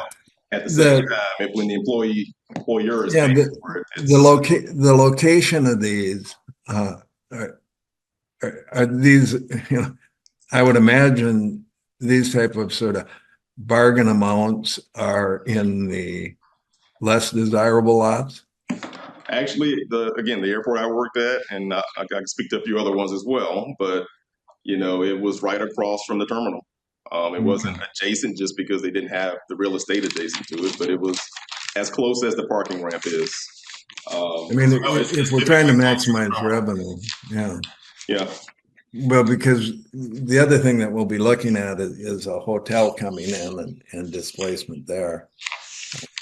Now I'll say it's always a surface lot. It's not a parking ramp, but they typically have a pretty good proximity, but it's typically a surface lot as well. Greg, we have a question or a comment. I just want to make a statement. Just so you know, the starting rate for my employees is $15 an hour. Yeah. So if you want to increase all those rates, that's going to kill me because they'll quit. They will quit. Then you won't have any airplanes leaving because nobody will work for us. So I just wanted to let you know that before you make your decisions. That sounds like a threat. No, I'm not threatening. I'm telling you that I see that happening. Yeah, it's definitely, again, we even have a couple airports where the distance of the airport from the employee base is too far. So yeah, a lot of things to think about with respect to recruiting. Oh yeah, absolutely. I mean, there's other programs, transit, everything else to be considered here. Yeah. Okay. The idea is to maximize the revenue for the airport while not impacting operations. So. Okay, so John, we've got it. Yeah, I know you're not. We gotta go. A fire alarm announcement. There's a motion and a second on the floor. Roll call. Krishani. Yes. Ferg. Capitan. Aye. Cosgrove. Aye. All right, is there a motion to adjourn? So moved. Second? All right. Meeting adjourned.